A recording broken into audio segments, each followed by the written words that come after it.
स्वागत है आप सभी का mahindraguru.com के इस वीडियो सेशन में, जहां पर आज का विषय है एसबीआई क्लर्क के संभावित प्रश्न उत्तर। आज हम डिस्कस करेंगे एक ऐसे टॉपिक पे जो कि काफी मददगार साबित होगा, काफी हेल्पफुल साबित होगा आप सबके लिए, उन सब लोगों के लिए जो एसबीआई क्लर्क मेंस की तैयारी करना चाहते हैं और बेहतरीन तरीके से तैयारी करना चाहते हैं। शुरू करते हैं और देखते हैं आज इस प्रश्नोत्तर में, इस Q&A राउंड में हमारे पास क्या क्या उपलब्ध है। पहला प्रश्न यहां पर पूछ रहा है, सबसे तीव्र गति से डेटा ट्रांसफर करने वाली मेमोरी का नाम बताइए। हम सब जानते हैं कि फास्टेस्ट मेमोरी किसी भी डिजिटल सिस्टम या किसी भी कंप्यूटर की कौन सी होती है? जी हां, वो है, जी बिल्कुल सही, वो है आपकी register. Registers is the fastest memory, ये सबसे फास्ट काम करने वाली मेमोरी है। रीजन इसका क्या है? रीजन जानते हैं। रीजन ये है कि ये सीपीयू के अंदर ही मौजूद होती है। सीपीयू में एक कंपोनेंट होता है जिसको हम लोग एमयू के नाम से जानते हैं, एमयू में ही ये मौजूद होती है। आगे बढ़ते हैं। डैश सॉफ्टवेयर का इस्तेमाल टेक्स्ट को लिखने और एडिट करने के लिए होता है।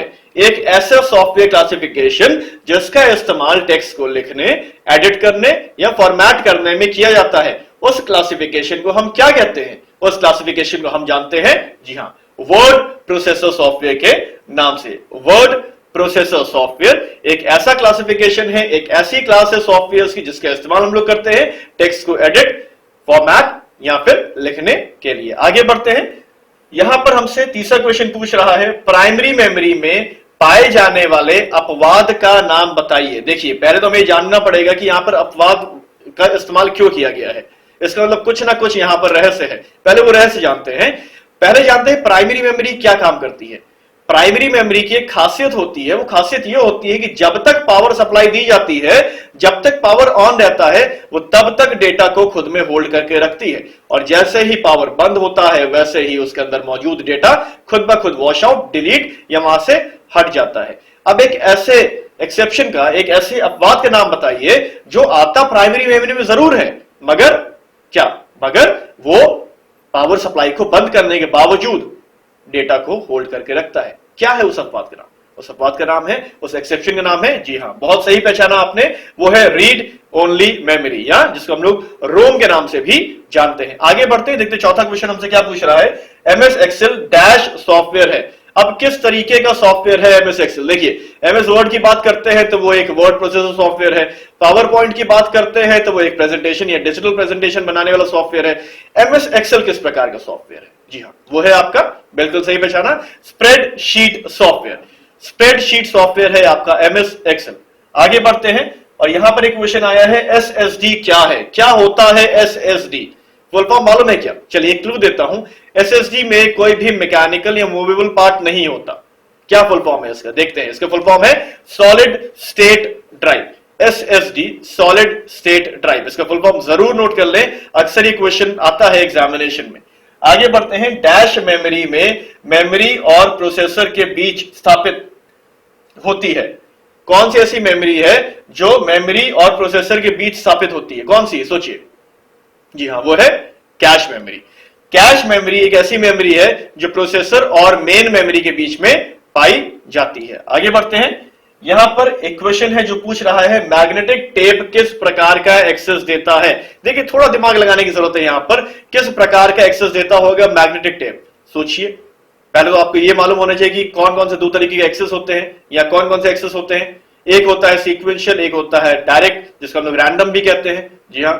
अब मैग्नेटिक टेप याद कीजिए, कभी बचपन में अगर आपने कभी कैसेट से या ऑडियो कैसेट या वीडियो कैसेट से कभी अगर देखा होगा या उसको इस्तेमाल किया होगा, तो आप ये बात जानते होंगे कि अगर आपको मैग्नेटिक टेप या ऑडियो कैसेट में नेक्स्ट गाने पे या दो गाना स्किप करके आगे बढ़ना होता था, तो आपको फॉरवर्ड करना पड़ता था, या हर गाने को सुनकर आपको अपने डेस्टिनेशन वाले गाने तक पहुंचना पड़ता था। मतलब दोनों ही केस में आपको जो मौजूदा गाने हैं उनके ऊपर से निकलना पड़ता था।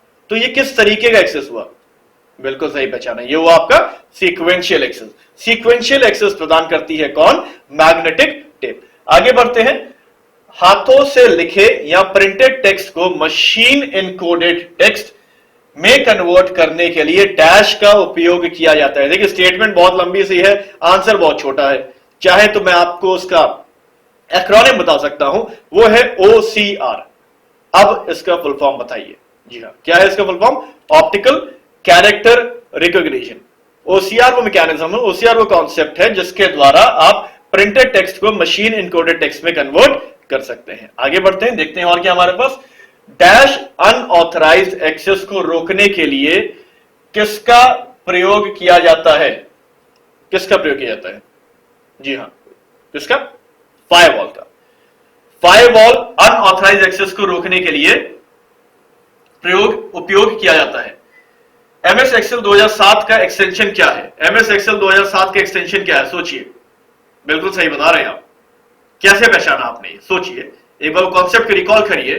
2007 या 2007 ऑनवर्ड्स जितने भी वर्जन है उसकी एक खासियत है।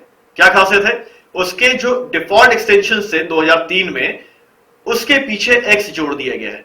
तो यहां पे क्वेश्चन है एक्सेल 2007 का एक्सटेंशन क्या है?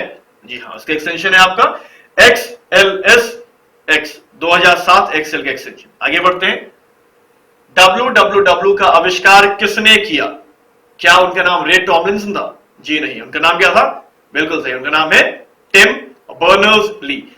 टिम बर्नर्स-ली साहब थे जिन्होंने www का आविष्कार किया था। अगला क्वेश्चन पूछ रहा है OSI मॉडल की 5वीं लेयर का नाम बताइए। OSI मॉडल की 5वीं लेयर का नाम क्या होगा? पहले काउंट करते हैं, चलिए। पहली लेयर है फिजिकल लेयर, दूसरी लेयर डेटा लिंक लेयर, तीसरी लेयर कौन सी है? नेटवर्क लेयर, चौथी लेयर है ट्रांसपोर्ट लेयर, और 5वीं लेयर हमारे पास जो आती है वो है, बिल्कुल सही, वो है हमारी सेशन लेयर। 5वीं लेयर है आपकी सेशन लेयर। आगे बढ़ते हैं।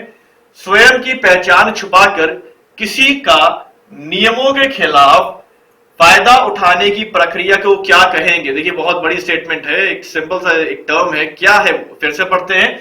स्वयं की पहचान, खुद की पहचान छुपाकर किसी का नियमों के खिलाफ जाकर एडवांटेज या बेनिफिट लेने की प्रक्रिया को आप क्या कहेंगे? खुद को छुपाकर, मास्करेट करके खुद को। सोचिए। जी हाँ, वो टर्म क्या है?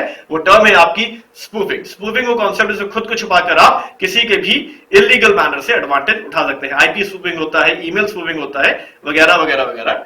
जेपीईजी का फुल फॉर्म बताइए। बहुत ही सिंपल, बहुत ही कॉमन क्वेश्चन है जबकि ये। क्या है जेपीईजी का फुल फॉर्म? इसका फुल फॉर्म है joint photographic expert group. JPEG का फिर से दोहराना चाहूंगा, जॉइंट फोटोग्राफिक एक्सपर्ट ग्रुप। देखिए, ये कॉमन क्वेश्चन है, हर बार आने की उम्मीद होती है, तो इस बार भी इसको जरूर पढ़ें। आगे बढ़ते हैं। डैश एक परमानेंट सॉफ्टवेयर है जिसे मैन्युफैक्चरिंग के दौरान ऐड किया जाता है। एक ऐसा सॉफ्टवेयर प्रोग्राम जिसे मैन्युफैक्चरिंग के दौरान ही ऐड कर दिया जाता है। कौन सा होता है वो सॉफ्टवेयर प्रोग्राम? क्या है वो प्रोग्राम? क्या वो ऑपरेटिंग सिस्टम है? क्या है वो? सोचिए। एक ऐसा सॉफ्टवेयर जो मैन्युफैक्चरिंग के दौरान ही ऐड कर दिया जाता हो। जी हाँ, वो है आपका फर्मवेयर प्रोग्राम। वो होते हैं आपके फर्मवेयर या फर्मवेयर प्रोग्राम है, फर्मवेयर सॉफ्टवेयर। सफारी एक डैश है। क्या है सफारी? क्या ये एक एंटीवायरस है? क्या एक गेम है? क्या एक वीडियो प्लेयर है? क्या है सफारी? या किसने बनाया सफारी को? अगर इनमें से एक भी उत्तर आप जानते हैं तो आपको 2 क्वेश्चंस के उत्तर मिल जाएंगे। किसने बनाया और क्या है? ये एक वेब ब्राउजर है जिसको बनाया एप्पल ने। रिपीट कर देता हूं, सफारी एक वेब ब्राउजर है जिसे एप्पल ने डेवलप किया। आगे बढ़ते हैं। एमएस वर्ड में सेंटर अलाइन करने का शॉर्टकट बताइए। एमएस वर्ड में सेंटर अलाइन करने का शॉर्टकट। पहले थोड़ा कंफ्यूज करते हैं, उसके बाद आंसर जानते हैं। देखिए, जब हमें राइट अलाइन करना होता है तो शॉर्टकट होता है कंट्रोल के साथ R। जब हमें लेफ्ट अलाइन करना होता है तो शॉर्टकट होता है कंट्रोल के साथ L। जब हमें जस्टिफाई करना होता है तब शॉर्टकट होता है कंट्रोल के साथ J। अब जब हमें सेंटर करना होगा तो बट ऑब्वियस बात है कंट्रोल के साथ C। क्या ये सही उत्तर है? क्या ये सही आंसर है? जी नहीं, यहां पर आप गलत हो जाएंगे। कंट्रोल C किसका शॉर्टकट होता है? कंट्रोल C शॉर्टकट होता है कॉपी का। तो यहां पर सही आंसर क्या होना चाहिए? सही आंसर है इसका कंट्रोल के साथ E। कंट्रोल के साथ E जो है वो है शॉर्टकट किसका? सेंटर अलाइन करने का। आगे बढ़ते हैं। मौजूदा प्रेजेंटेशन में स्लाइड को ऐड करने का शॉर्टकट बताइए। देखिए, बहुत ध्यान से क्वेश्चन पढ़ना पड़ेगा। एक नई स्लाइड ऐड करनी है तो हो सकता है कि आपके दिमाग में आए कि नई स्लाइड ऐड करनी है तो बहुत ही कॉमन सा शॉर्टकट होता है, वो है कंट्रोल के साथ M। जबकि ये गलत हो जाएगा। यहां पर पूछा गया है मौजूदा प्रेजेंटेशन में नई स्लाइड ऐड करने के लिए। जब मौजूदा प्रेजेंटेशन में नई स्लाइड ऐड करनी होती है तब शॉर्टकट होता है कंट्रोल के साथ M। M for Mangalore, M for mangoes, M वाला। और जब आपको एक नई प्रेजेंटेशन डिजाइन करनी होती है, प्रेजेंटेशन चाहिए होती है, तब शॉर्टकट होता है कंट्रोल के साथ एन। एन मतलब नागपुर वाला एन। आगे बढ़ते हैं। ओके, आगे बढ़ते हैं। बिना इजाजत के किसी के सिस्टम को एक्सेस करने की प्रक्रिया को क्या कहेंगे? आप सब लोग जानते हैं, बहुत ही कॉमन टर्म है। अगर परमिशन नहीं है फिर भी उसको एक्सेस किया जा रहा है ऑन नेटवर्क, तो उसको क्या कहेंगे? जी हाँ, वो कहलाएगा आपका हैकिंग। वो टर्म है हैकिंग। एक एथिकल हैकिंग भी होती है।